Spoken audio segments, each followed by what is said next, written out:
Sidewalk program roll. Doc, Alan Lindermen. Doc, what's going on, man? How are you? We're doing really well here, Neil. And you? Fantastic. And today's topic is more on Tylenol. Is taking Tylenol, acetaminophen, during pregnancy considered to be safe?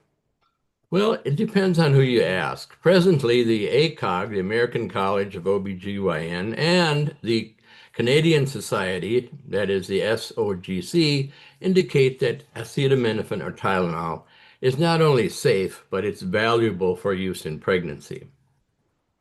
Okay, it's crazy to think about that, Doc, because of what we've been hearing on the news, right? About it.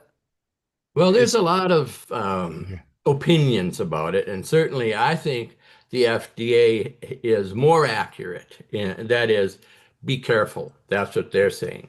exactly. What is the official view of the American Academy of Pediatrics?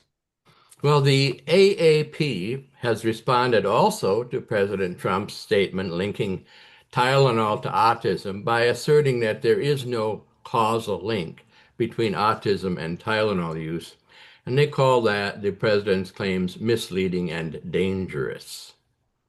Interesting.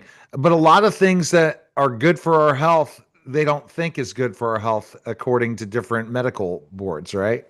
Well, you have to take into consideration where these people are coming from. So I'm sure my feeling is these people are quite left wing. And if Trump said black was black, they'd say it was white. So they have to be whatever they have to be the opposite of Trump. Got it. Is Tylenol a good pain reliever? No, it isn't. There are certainly a lot of people who think that Tylenol is a good pain reliever. As a matter of fact, every time you turn around in a hospital or a nursing home, you've got a nurse or a caregiver giving somebody Tylenol.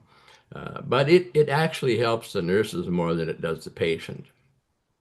I see. I would have, that's another thing I would have had no idea about, Doc, is that, it's like really unbelievable in so many aspects.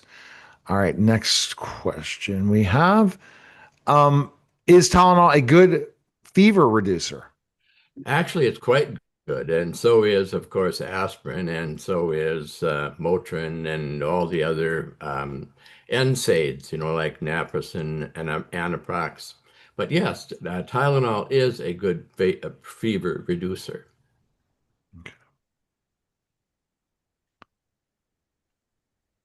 If you have a fever, should you try to reduce it?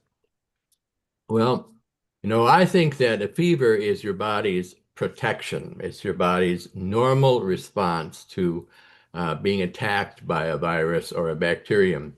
Now, some people think that, and it's a popular belief that um, the fever is the problem. And the fever isn't the problem unless it gets to be very high, like 103 or 104 degrees. And if you're up there, say 105 or 6 degrees for very long, you start really interfering with your body's um, normal function, like cells start breaking down. When should I worry about a fever? I think, again, if you have a fever that's 104 or over, that's probably the time when you want to start taking Tylenol to reduce the fever. But of course, your body, again, the fever is your body's protection. And if you have a fever that's really over 101 or 2, you probably need to be asking why, and you probably need to be getting into your doctor for an appointment. Unfortunately, a lot of times, if you'll go to the ER or a walk-in clinic, they'll just give you Tylenol and tell you to go home. What is the cause of death in heat stroke? It has to do with multiple organ shutdown, like a heart, brain, liver, kidneys.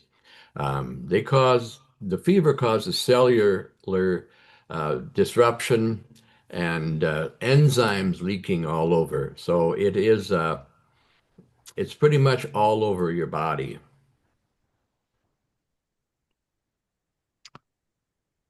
So basically, when should I worry about having a fever? I Why? would Why? say, Why should I? Yeah.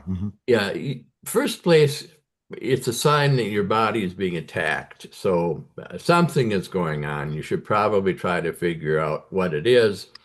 A lot of very serious illnesses start with a fever of 101. So that's probably a time you want to get to somebody who has some ability to diagnose why you're having the fever. All right. The best place to go is worlddocallen.com and pick up Pregnancy Your Way, available